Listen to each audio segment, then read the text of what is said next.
दोन मत आहेत। एकीकडे आमचं स्पष्ट मत आहे, आम्हाला सरकारमध्ये कुणा व्यक्तीला मुख्यमंत्री करायसाठी यायचं नाहीये। आम्हाला सरकारमध्ये कुणा व्यक्तीला मुख्यमंत्री करायसाठी यायचं नाही। आम्हाला सरकारमध्ये मोदीजींचे पुढचे 5 वर्ष महाराष्ट्राकरता, देशाकरता आणि महाराष्ट्राच्या विदर्भाच्या विकासाकरता महत्वाचे आहे। जर सरकार बदललं तर हे काँग्रेस आणि राष्ट्रवादीचे लोक, शरद पवारचे लोक साऱ्या योजना बंद करतात। मी तुम्हाला दाव्याने सांगतो, यांनी बंद केल्या। यांनी कर्नाटकमध्ये साऱ्या योजना बंद केल्या। मुख्यमंत्री माझी लाडली बहीण योजना बंद केली, तेलंगणामध्ये बंद केली, यांनी हिमाचलमध्ये बंद केली। भाजप आहे त्या ठिकाणी दोन्ही सरकारचा बूस्ट आहे, दोन्ही सरकारचं त्या ठिकाणी मजबूती आहे। आणि मागच्या वेळी मोदीजी खूप द्यायला तयार होते, पण उद्धव ठाकरे द्यायलाच तयार नव्हते। आता जर हे आले चुकीनं, म्हणजे अकोल्यामध्ये एक जरी मत चुकीचं गेलं महाविकास आघाडीला, तर मी तुम्हाला दाव्याने सांगतो, केंद्र सरकारच्या कुठल्याही अनुप धोत्रेच्या दिल्ली सरकारच्या योजनेचा बट्ट्याबोळ केल्याशिवाय राहणार नाही। कारण त्यांना माहिती आहे की दिल्ली सरकारचं जर नाव झालं तर आमचं काय होईल, आणि म्हणून विरोधी सरकार येऊ नये। या देशात महायुतीचं आणि एनडीएचं सरकार आलं पाहिजे। महाराष्ट्रामध्ये ही आमची भूमिका आहे।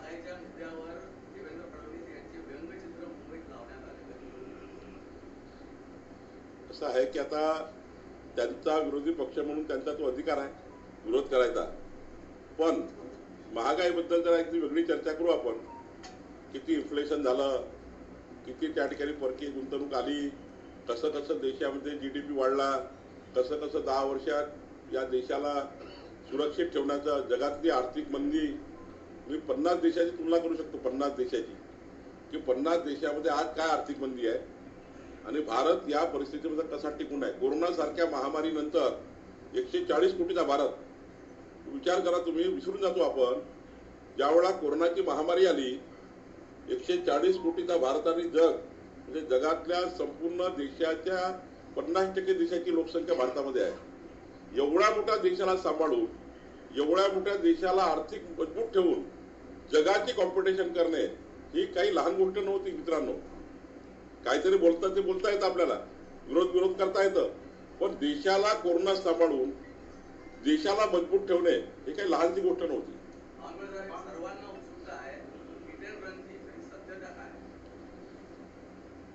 खरं तर मी तुम्हाला सांगतो, यावर मी यावर जास्त बोलू नये, म्हणजे काही प्रेसला टाळायचं म्हणून कधी टाळत नाही। मी एकदम खुल्या मनाचा आहे।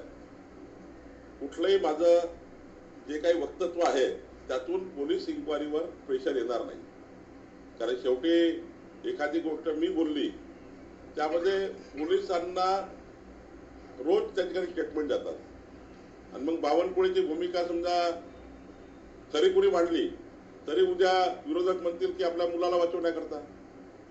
त्यापेक्षा मी तर सांगितलं पहिल्या दिवशी, मी इमानदारीने सांगतो, मी कधी पोलिसांना फोन केला नाही। एकदा फक्त माहिती घेतली काय घटनेची, काय घटना झाली आहे नेमकी।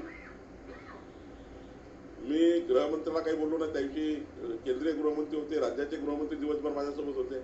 पण मला वाटतं मी एकाच भूमिकेवर स्ट्रॉंग आहे आणि फर्म आहे, ज्यांची चूक असेल त्यांच्यावर कडक कारवाई झाली पाहिजे। यानंतर सामाजिक जीवनात, राजकीय जीवनात राहणाऱ्या परिवारांनी कुठल्याही प्रकारची अशा पद्धतीचे कोणत्याही घटना मान्यच नाही आहे। आणि त्यामुळे पोलिसांनी कोणाचाही मुलगा असो, माझा की अजून सर्वसाधारण माणसाचा, आता एकच भाग आहे, गाडी चालवण्यावर कुठला गुन्हा, गाडीमध्ये बसणाऱ्यावर कोणते गुन्हे, यावर त्याचा तपास सुरू आहे। गाडी चालवणारा व्यक्ती हे लक्षात आले आहे, गाडीत बसणारे लक्षात आले आहे। त्यामुळे एवढाच पार्ट आहे की चालवणाऱ्यावर का आणि बसणाऱ्यावर का, हाच पोलीस तपास करताय।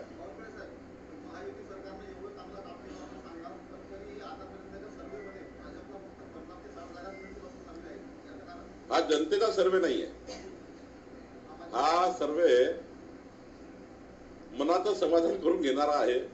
तुम्हाला निवडणुकीच्या निकालानंतर दिसेल की महाराष्ट्रात महायुतीचं सरकार मोठं बहुमत,